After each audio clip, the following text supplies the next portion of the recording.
ए बहनी पहुंच गए हो। सब आगे बोरा बिछाई कैमरा वाले के बगले। हाँ तू इनके लगे बैठू, हम इनके लगे बैठू। सही कहो बहनी। मैं दोनों बहनी के बैठाए देवा जाए ताकि उनकी गर्मी एकदम। ए बहनी अरे कुछ तो भूल गया हो। कहा बताए हम चारों बनिया चली आते अब भाई बुआ को बुलाएंगे गए। अच्छा ससक्का बुआ के। हाँ बुआ के। ए बहनिया जहरा बुआ आई खिचड़ी लिहिन चली गई। ससक्का बुआ आई है। बोलावा जहिया हमारे सबके बीच में ससक जाए। ए बुआ आवा बुआ आवा कहाँ पथरी आओ नाच देखे लिया चला।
ये माई लोग हंसत है नहीं आत है।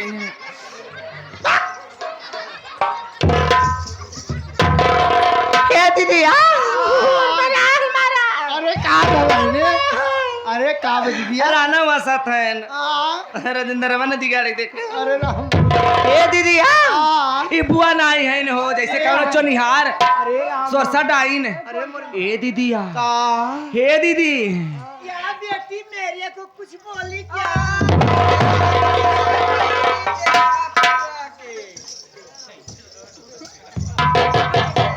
ए दीदी दाल में कुछ काला लागता।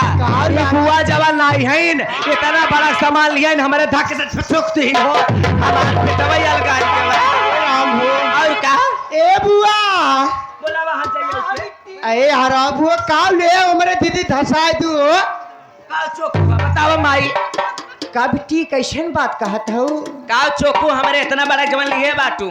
ये बिट्टी अरे तुम्हें पता ना चला का। नहीं अरे जाना था जब हम नैहरे रहे तब से सूरती सुपारी खाए के शौकीन रहे। अच्छा सर होता रहा का। आज हम जानत रहे पूरी रात बितावे ग्राम सभा हमारा में ते अपन सूरती सुपारी लेके आई है ना विश्वास हो तो ए बुआ बताई दू हम मान गए हो। तो हमारे बाप के बहन हवाई क्यों हमारे फुआ है गए हो। हाँ तब ऐसा करा जैसे हम चारों बहनियां मुंह खोल के चला थे नाच देखे हमारा में वैसे चलबू त लिया चलम ना लिया हुआ तो हाँ ना चलम। अरे बहनी रे का बबुआ एक बात बताई बिट्टी, बतावा बुआ। तू जैसे चले चाहता है तोहरे साथे हम ना चल पाऊ। काहे के? अरे तोहार जमाना ऐसन बा, ई कलयुग के जमाना बिट्टी। काहे बदे के? तोहार जमाना ऐसन बा, चाहे सहूरी हैं चाहे बेसहूरी हैं, बेकारा यहाँ। अच्छा लेकिन हमारे राज्य में बड़ी लाज लिहाज मर्यादा रही। अच्छा का बात है बतावा। अरे कैसे ही घूंघट खोल के चढ़ा भी ही हमरे ओ आई यहाँ, के आया है यही हमरे बड़कू आई यहाँ। ए बुआया तोहार बड़कू है लगवई बैसा हैं दातली पोरे हैं। जब मनाई हंस के खाली आ जाते हैं तबे हंसत है। इनके रात में रतौनी होत है। ये बिट्टी, इनके ततवा फिदा भैया हूं ना। ये बिट्टी आ ऐसन बात बा ना, ये खाली हम पे दीवाना हो चुका है, हम इन पे ऐसे ना माना कहाँ लिया एक चलब। हम लिया चलबू। हाँ ये बिट्टी हाँ। ये ऐसा करा, तू हमारे घरे जाए तो तोहार फुफ्फा के दवाई खियावे के बा। ना माना। ए बहने हाँ ए देखा हो हमारे बुआ का हाल देखते हुए। अच्छा राजू पाल हो कहाँ बाटे हो राजू बैठा पाल? है हमारे राजू सामने। पाल बड़ा दलाल। ए आ ये बिट्टी, ए देखा हो राजू पाल कुछ देहे हाथ कुछ मन क्यों जन न दे। अरे दिखावा बुआ मुहावा। अरे हे बुआया कहा बिट्टी? ऐसे नहीं हो। ये अपन चांद सा मुखड़ा दिखाए के चलबू तो कितना जने तो लाइन मरी ही। घर मालिक तो आंख मरी ही। पूरी कचौड़ी दे दे घरे ले जाबू, पेट भर खाबू, लड़के बच्चा आशीर्वाद दे। अरे बिट्टी छोटका देवर एक लाइन मारे रहा, मार दिए वर खत्म हो गया। अच्छा और दिखावा बुआ मुहावा। अरे हम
हम सोचत है गांव देश के बहन बिटिया यहाँ मारे परी, यहाँ बुझना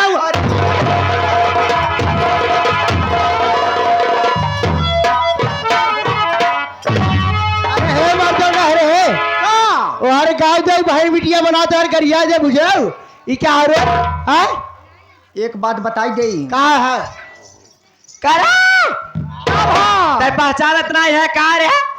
चिन्हत है लेकिन पहचान अरे हरमे तोहरे बाप के बहन तोहार छोटकई बुआ है हम। अरे संगीता बुआ गोड़ भारी। संगीता बुआ गोड़ भारी तोरे बुआ के लड़के भाव बाव खिलाई ले। एक बार अरे ई लड़कवा घर मालिक पालजी के हो का? ए बुआ अरे बुढ़ाई दाई लड़का नाय होतन काम करे ए बुआ का हो? ई घर मालिक अगर पाल जी के लड़का होगा, हमें दिल खोल के बतावा यार। सत्यम मास्टर के नौटंकी में पहले ही गाना बजे लौंडिया लंदन से लाएंगे। ए जी सारी बात छोड़ो, मैं आपका नाम आपका एड्रेस पूछना चाहती हूँ। ये बताओ कहाँ से आ रहे, कहाँ पास जाओगे, आपका नाम और आपका काम क्या है? जल्दी जल्दी बताओ, नोटवा दबाई दे तुम्हारी जामा खान के तोप देवे अंदर भाई क्यों पता न पाए तो के। काहे का मतलब हाँ तू चारों बहनिया मिलके हमारे लिए चाह का दे मेरे काहे के नाम पता परिचय पाचक नाम पहले न जिभिया काट ले भाई हम तो जानते ही मान हैं, जावा गूंग। लेकिन हमारा नाम पता परिचय सुन ला। हाँ हमारा नाम संतोष कुमार मिश्रा, ग्राम जमघर, पोस्ट तिलोरा, जिला जौनपुर, तहसील Machhlishahr. Mobile number 9721787954, mobile number सूचा। सुचा कहा सुचा अरे स्विच ऑफ नहीं करी तो समझ में आई का। तोरे पास मोबाइल ये नहीं ने अरे जैसे एक बीता सोचा था वैसे एक हाथ और सोचा। अरे ये सोचा अगर मोबाइल स्विच ऑफ नहीं करी ना तो मालिक हरे फोन लगाए के हमें 10 रुपया खियाही मेहरारू कहीं का चाहे। ये संतोषा हाँ देखा तो हमें चारों बहनिया के बहुत निक लागत है। तो हूँ हमें बहुत जामत। जामत नहीं है, सीधा फर गई है हम। अरे का कहा थी नो का गाड़ू नहीं थे जमात है। हाँ तो ही हमें हम- टापो टाप। हम जितना निक है उतना ही खराब है। जब पहले पहले हम घर मालिक से फंसी रहे ना बतिए कोनो कुछ नहीं। हाँ सुना हम सब का तो के कहा था का कहा था सुना